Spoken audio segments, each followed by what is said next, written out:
வணக்கம் நண்பர்களே. Simcoe result வந்து அஃபீஷியலாகவே ரிலீஸ் பண்ணிட்டாங்க. ஸோ எல்லாருமே பார்த்துருப்பீங்க அப்படின்னு நம்புகிறேன். ஸோ சிம்கோ ரிசல்ட் வந்துருச்சு. நம்ம அடுத்த கட்டமாக என்ன பண்ணணும், எப்படி தயாராகணும், என்னென்ன டாக்குமெண்ட்ஸ்லாம் அவங்க எதிர்பார்ப்பாங்க அப்படிங்கிற கேள்வி வந்து எல்லார் மனசுலையும் எழும். ஸோ உங்களுக்காக தான் இந்த காணொலி. கூட நீங்கள் ஃபஸ்ட் டைமாக நம்ம சேனலை பார்க்குறீங்க அப்படின்னா மறக்காமல் சப்ஸ்கிரைப் பண்ணிட்டு கண்டிப்பாக பண்ணுங்கள். ஓகே, சிம்கோ அதை பற்றி வந்து முதல்ல வந்து உங்களுக்கு நம்பிக்கை ஏற்படணும்.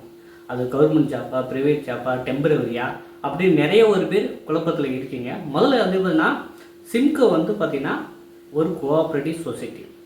இது வந்து பார்த்திங்கன்னா மத்திய அரசின் கீழ் இயங்குகின்ற ஒரு கோஆப்ரேட்டிவ் சொசைட்டி.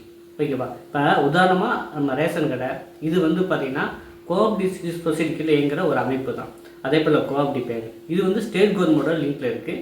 இந்த Simcoe south India multi state agriculture cooperative union வந்து பார்த்திங்கன்னா மத்திய அரசின் கீழ் வருகிற ஒரு கோஆப்ரேட்டிவ் சொசைட்டி. ஸோ இதுக்கு வந்து இந்த job salesman, supervisor, office assistant இது எல்லாமே பெர்மனன்ட் ஜாப். சரிங்களா? ஸோ பெர்மனன்ட் 1 இயர் வந்து அந்த ப்ரொபோசல் பீரியட் வரைக்கும் தான் உங்களுக்கு சேலரி வந்து 8,000 10,000 இருக்கும். 1 இயர் கம்ப்ளீட் பண்ண உடனே ஆஃபீஸ் அசிஸ்டண்ட்டுக்கு வந்து 18,000 மேலேயும், சேல்ஸ்மேன் சூப்பர்வைசருக்கு 20,000 மேலேயும் இருக்கும். இது வந்து பெர்மனன்ட் ஜாப் தான். சரிங்களா? ஸோ அப்போ பியூர் கவர்மெண்ட் கிடையாது. இது ஒரு ஆட்டானமஸ் பாடி, அவங்க இண்டிவிஜுவலாக செயல்படுறவங்க.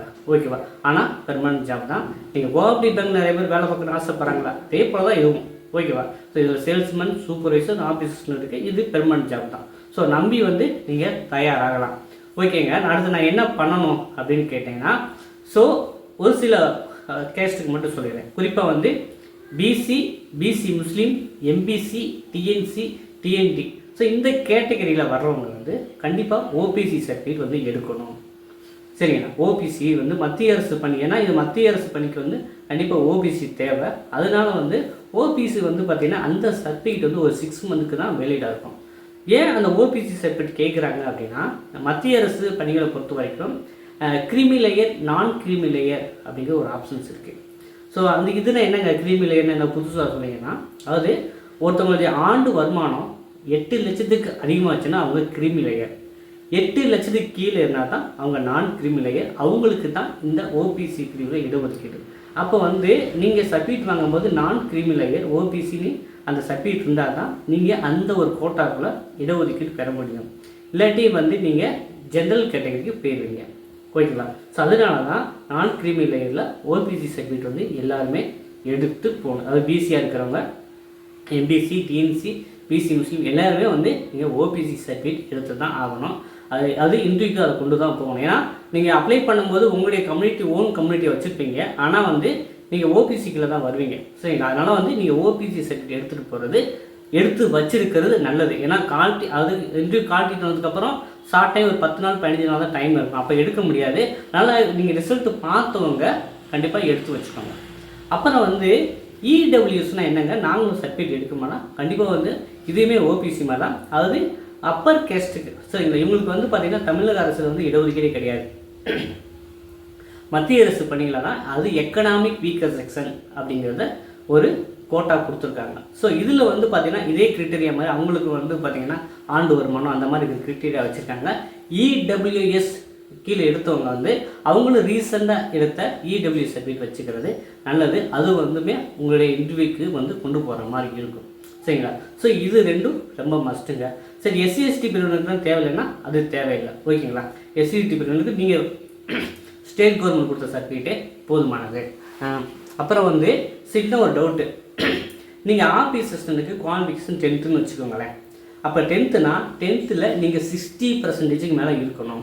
இப்போ சேல்ஸ்மேனுக்கு வந்து 12th அப்படின்னு உதாரணத்துக்கு சொன்னேன். என்ன குவாலிஃபிகேஷனோ அதில் வந்து நீங்கள் 60% மேலே இருக்கணும். சரிங்களா? ஸோ நீங்கள் நோட்டிஃபிகேஷனில் போட்டிருப்பாங்க. இப்போ சூப்பர்வைசருக்கு டிகிரி அப்படின்னா உதாரணம் சொல்கிறேன், நீங்கள் என்ன குவாலிஃபிகேஷனோ அதுக்கு வந்து 60% மேலே ஸ்கோர், அதாவது அந்த மார்க் எடுத்துக்கணும். சரிங்களா?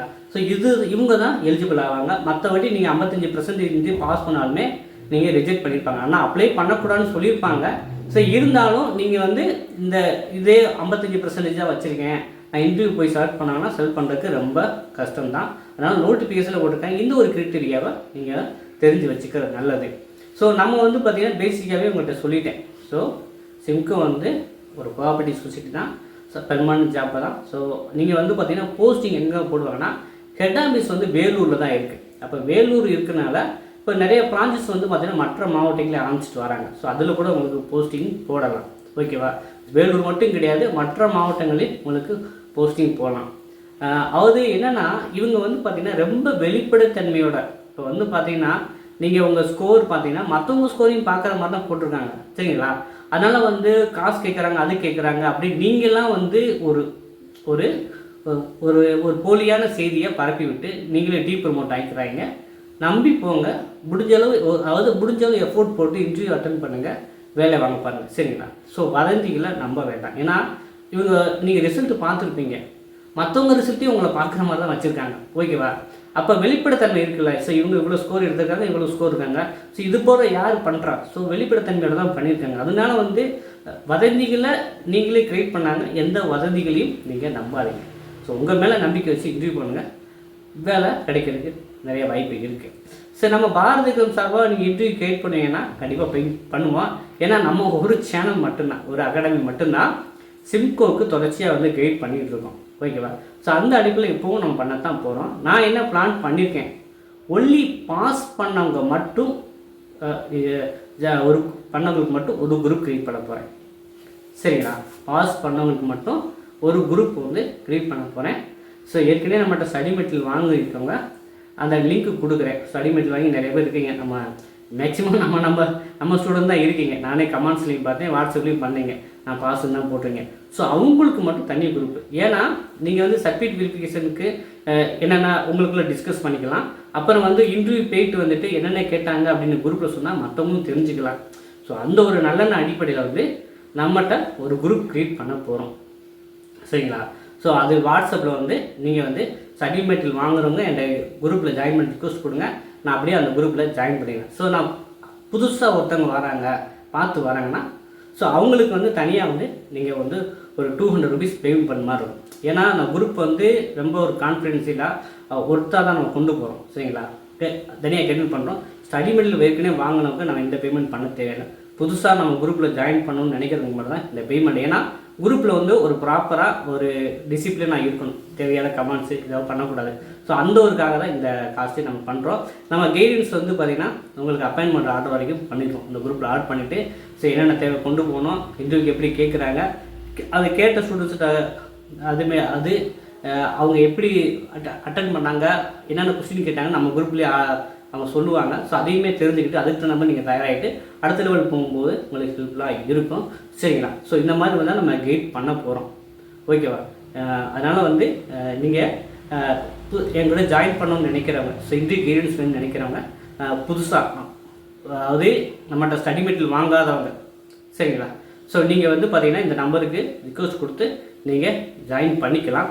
ஸோ இந்த காணொலி உங்களுக்கு பயனுள்ளதாக இருக்கும் அப்படின்னு நம்புகிறேன். ஸோ இந்த வீடியோ பிடிச்சுன்னா மறக்காமல் லைக் பண்ணுங்கள், புதுசாக பார்க்குறவங்க சப்ஸ்கிரைப் பண்ணி வச்சுங்க.